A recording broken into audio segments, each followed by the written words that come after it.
This is Rock Valley, Iowa. It's the fastest growing small town in Iowa.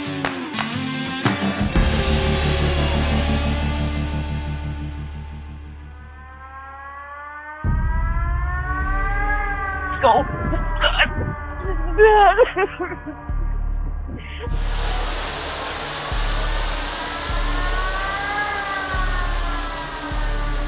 Steve, did you get that family out of there on the corner? Okay, let's just go and pick people, as many people as you can, bud.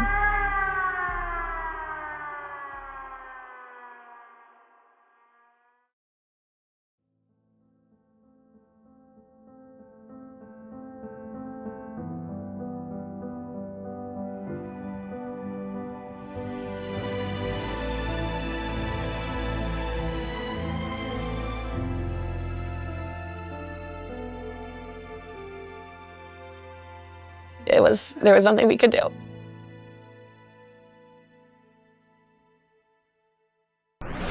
Hey, I'm Cory. I grew up in a small town, but since I was 8, all I ever wanted was to move to a big city and work as a TV news anchor in Minneapolis, Minnesota.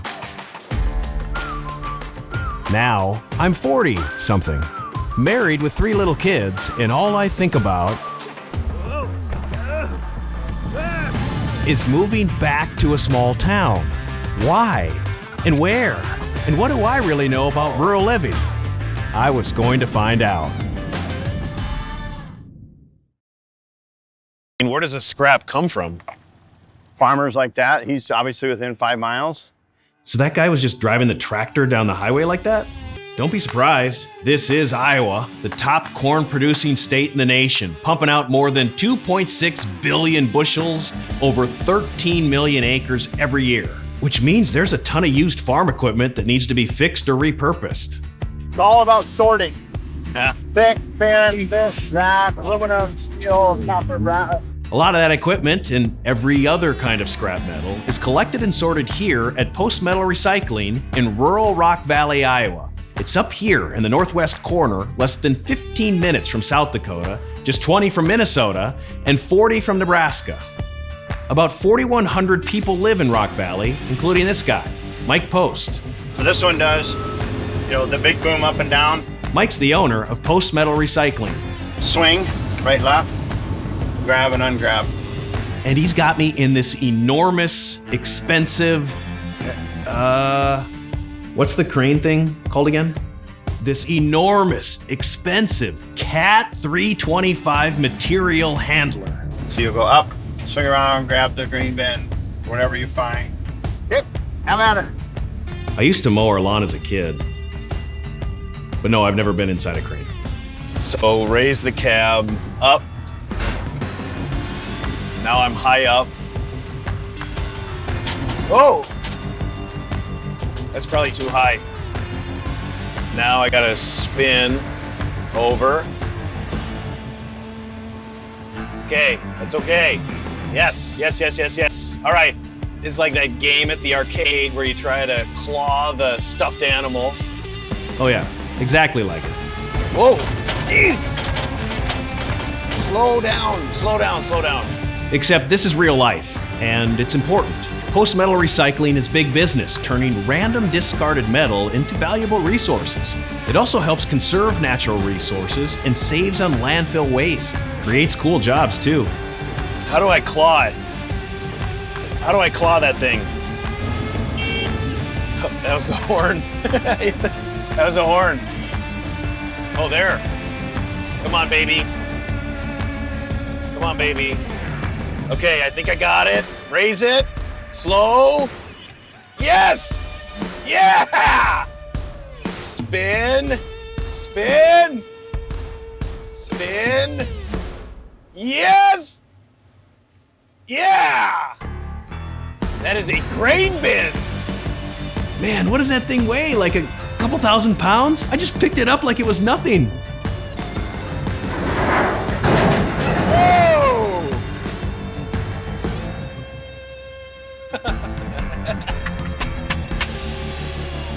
Gotta work on that. Dropping the metal is not the goal, obviously.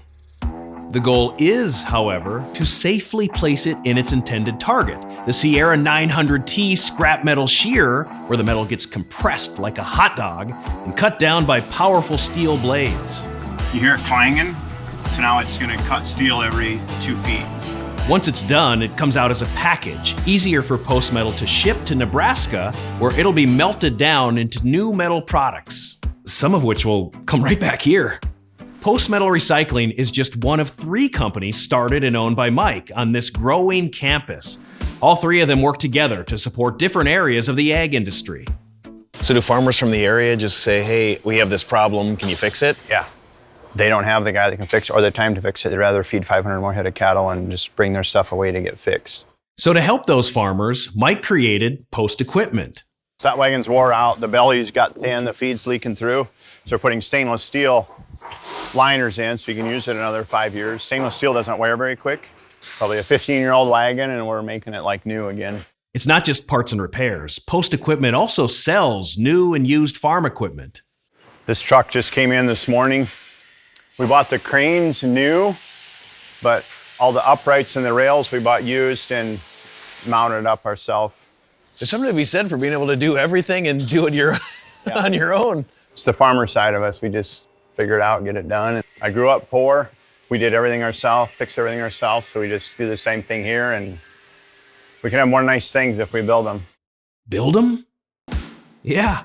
Mike does that too at Post Manufacturing, where they take all that metal, a lot of it recycled metal, circle of life, and they design, cut, bend, and weld unique parts like chains, augers, and attachments that they then sell to other companies across the world. We make most of the parts in here for all brands of mixer wagons, manure spreaders. I mean, just slowly, whatever wears out, we make it. But those parts aren't just for everyone else. Since Post manufactures it all at the highest level, Mike wanted to build his own cattle feeding equipment company, Herd Boss, a booming global brand. And really, that's kind of how it all started. In 1994, Mike was living on a dairy farm north of Rock Valley when he started rebuilding feed wagons as a side hustle. And I did it after supper a lot because I wasn't married, so it's either that or go uptown and get in trouble. So we do it after supper, rebuild them, sell them, make some money. 30 years later, it's grown to Post Companies, a flourishing organization with 100 employees that does it all: metal recycling, equipment, and manufacturing. How do you get from, fixing up wagons to 3 major companies that all kind of intersect together? Opportunity. You fix up the wagons, you're buying parts for the wagons, they don't fit, you gotta wait for them, so you make your own, they're cheaper, they fit better. You know what's interesting? Mike's growth at the company is a reflection of Rock Valley itself. Since 2000, Rock Valley's grown nearly 50%. For a small town, or for any town, that's crazy. The main reason for that growth here is manufacturing. There are a lot of solid jobs here, like at Post. So we do it for the next generation to make house payments, raise kids, good payments, good lifestyle. It's really simple. Love your neighbor, love God. You do a good job, people keep coming. Yeah. So as a leader, I try to do a good job. Love your neighbor, love God. Love that. It's funny, when I think of Iowa, I think of corn. We all do. But actually, manufacturing is Iowa's #1 business. $31 billion every year. And we see it in Rock Valley. Innovative businesses like Post, creating new opportunities for people and creating new opportunities around town.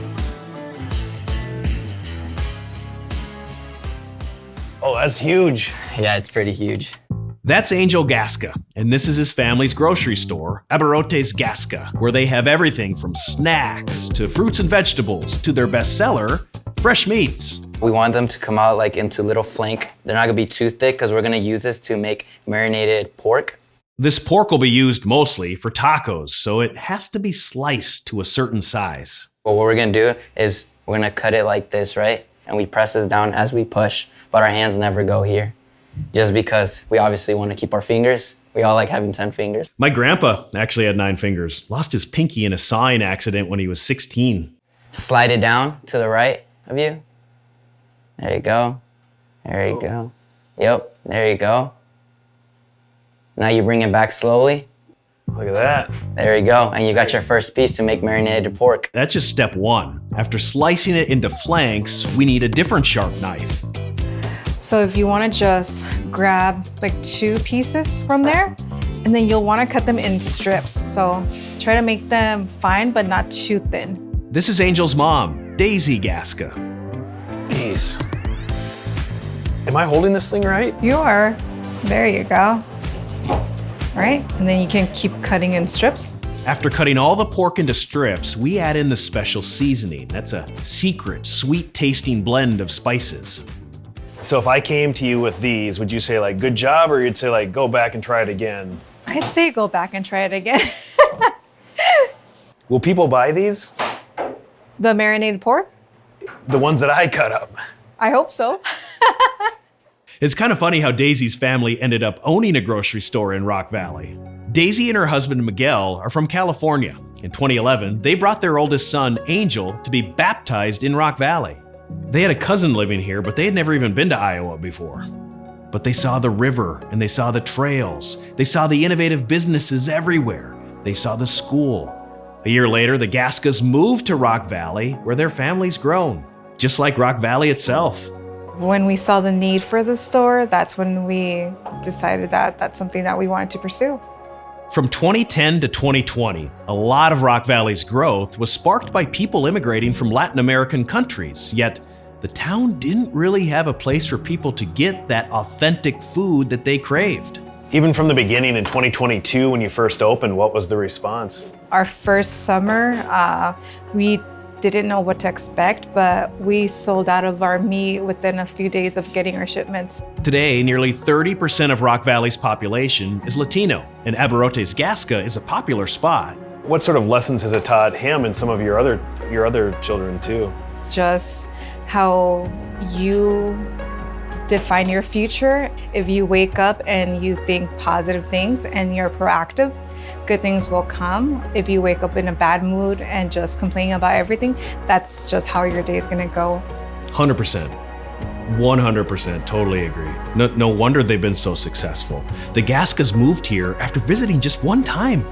They came here because of this community and then discovered a way to help.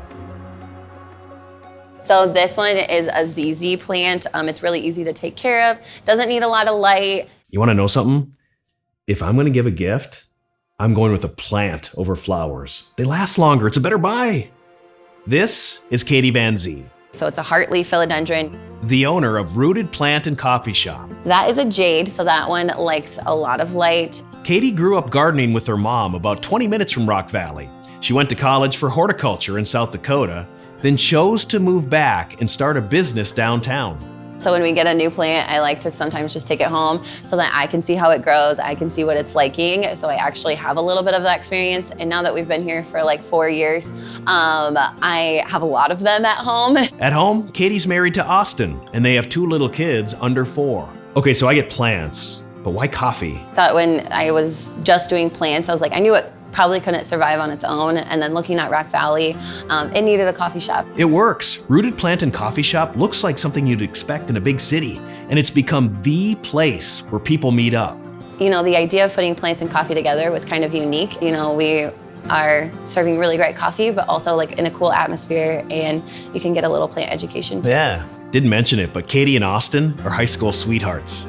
Their last name, Van Zee, is pretty unique, but that Van surname is Dutch. A lot of the early settlers in Rock Valley were Dutch immigrants, so there's still a huge population here, like Andrew Van Ginkel.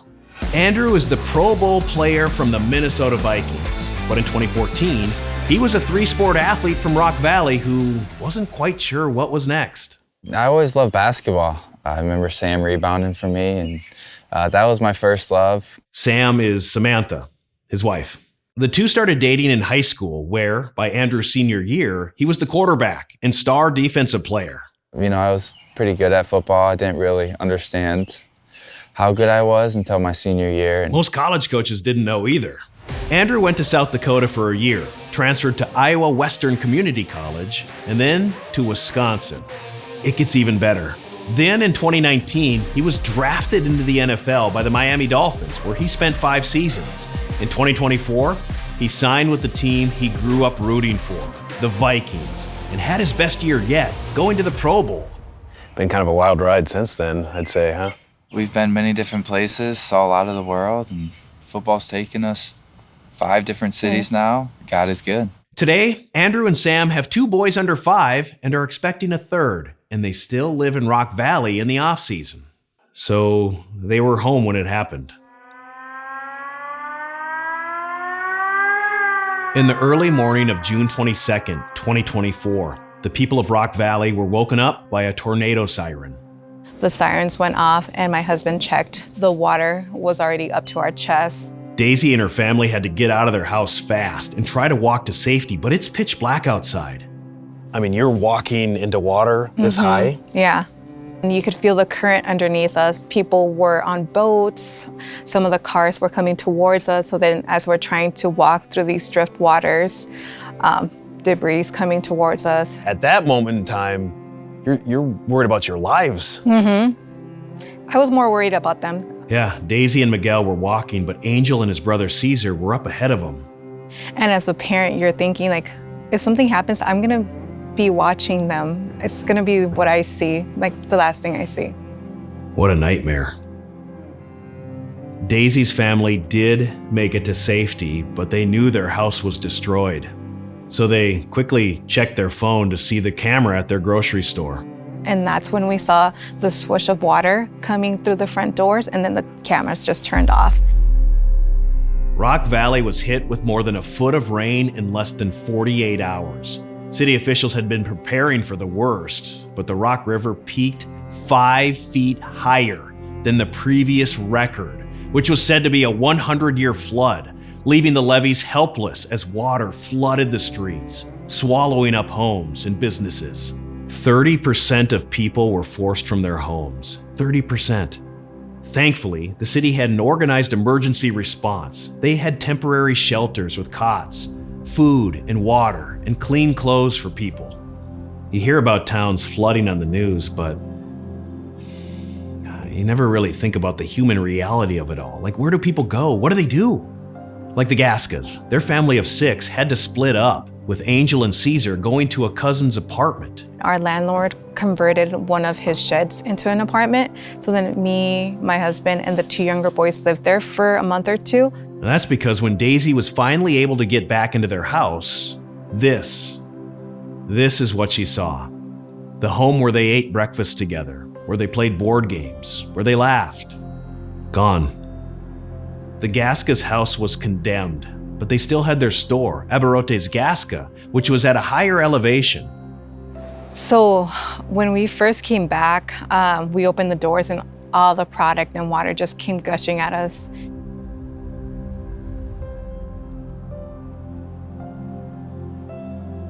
And I told my husband, like, this is it. Like, I don't think I can go through this. She wasn't the only one who felt that way. Rock Valley was a disaster. Houses washed away, vehicles swamped, and bikes and strollers scattered everywhere, covered in mud. And the businesses downtown, like Rooted Plant and Coffee Shop, were destroyed. And we got to right across the street, and there was just a current of water going down the street. And that was the first time I really broke down and cried. And it was really hard. But there was nothing we could do. More than 75 businesses had some form of damage. People's passions, their hopes and dreams, their livelihoods. When a small town is hit with a tragic event like this, it really reaches a crossroads. Either people stay and rebuild or they leave, and then the town stops growing. Rock Valley was at a crossroads. And right away, they didn't know which direction they were going, only that they needed to keep going. We would wake up at 5:30 a.m. and then we would stop working till we couldn't see outside. We had people messaging us on Messenger and saying, hey, is there something we can help you with? People would bring wagons so we could throw the trash away. Neighbors helping neighbors. And this was happening all over town, and pretty soon, you could see the impact. Truck after truck after truck, carrying full loads of once important items to the junkyard. You know, these guys would just go into a house, get it stripped down to its bare bones, taking everything out, couches, TVs, everything that was destroyed. Go in one house, be in there for a few hours, go to the next house. and it was just a cycle. That includes the Van Ginkels. They were of that 30% forced from their home. They had to get rid of appliances, tear apart walls, and make a big pile of it all in their front yard. I don't think you're ever prepared to hear the sound of all your personal belongings being crunched up by a payloader. It's like that meant something to us, and it's just gone, like poof. Still, Andrew and Sam were helping others how they could too. Their Van Ginkel Impact Foundation teamed with Mercy Chefs to provide warm meals to flood victims and volunteers. They also helped out at the school, which it was a total mess. Now, it was summer, so Rock Valley Community School was on break. It's a good thing because chairs, desks, equipment, all had to be thrown out. You know, it's easy to look at this and feel inspired by how they all came together, but this isn't a movie. This is real life, and this was their life, day after day after day, and the reality is, it wasn't easy, and not everyone helped. Insurance didn't cover anything? No. Nothing? Not a single dollar came from insurance. As much as I tried, they kept saying, in the act of God, it was not covered. We see small towns flooded in the news, but we forget. We move on. For these victims, there's no next button to skip through the hard stuff. There's no last page of the book to read that promises a happy ending. This is real life.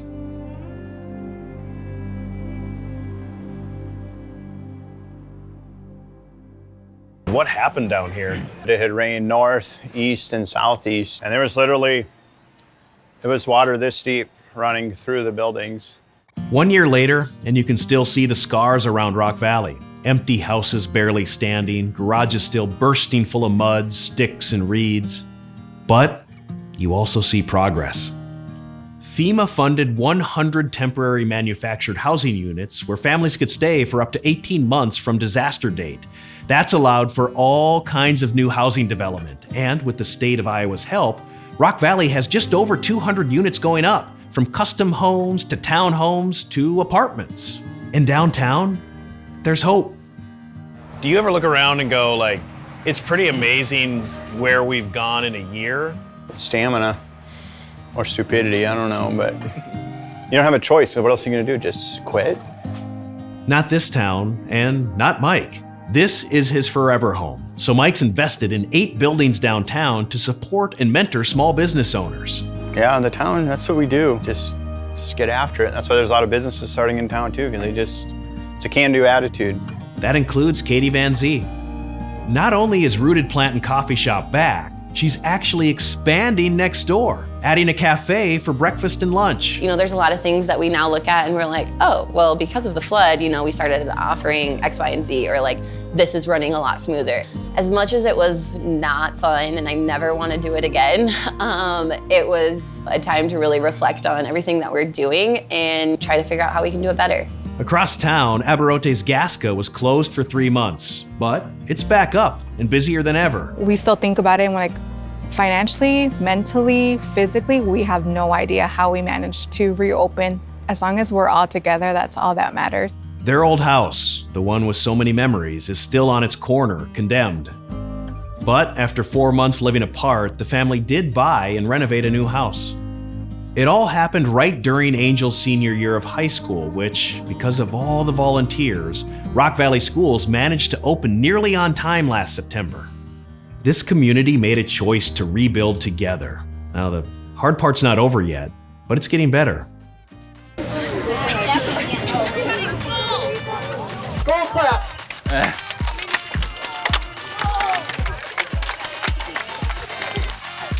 Do you know everybody here? In some capacity. Yeah. Some more than others. You know, my high school coaches still have a great relationship with all of them still to this day. For Andrew and Sam, Rock Valley is home, and it's where they can make a major difference. This summer, their Impact Foundation hosted a kickoff to summer event and teamed with the Minnesota Twins Community Foundation on a $10,000 donation to the Rock Valley baseball and softball fields. Did you ever think like you'd have a platform to be able to help people in your community? No, I think God has a reason and a plan behind everybody's story, and any way I can give back and have an impact on these kids in this community, I'll do it to the best of my ability. Do you not stretch or anything? The next generation in Rock Valley. Sometimes I stretch. Well, you're a college athlete now. It'd be great to be 18 again, huh? Angel's headed off to wrestle and study business at Northwestern College in Orange City, Iowa, about 40 minutes away, because he didn't want to go too far. Do you want to come back here? Oh, of course, I want to come back here. How come? I just think it's nice. The people around are nice, the community. I see myself having a nice house here and growing a great family. It was harder to see that a year ago, but today there's an optimism and a new outlook. What did you learn about yourself and about your family and about your town during this past year since the flood? We were always there for each other, no matter the circumstances. Even when things got difficult, we were there for each other. We figured out that maybe at the end of the day, we don't know why things happen, but we know that we have each other and we can rebuild back to how we were, or even better. Rock Valley was at a crossroads. This town could have gone either way, yet the people here chose quickly and decisively to save this community. I mean, look around. Everyone was affected by this flood, whether it was their home, their business, their school, their church, their family, their friends. And in a town of 4,100, you know everybody. You know, and I think that's why they did that. For themselves, sure, but also for each other. And that takes faith. It takes courage and pride. It takes a resilience. And they have all of that here.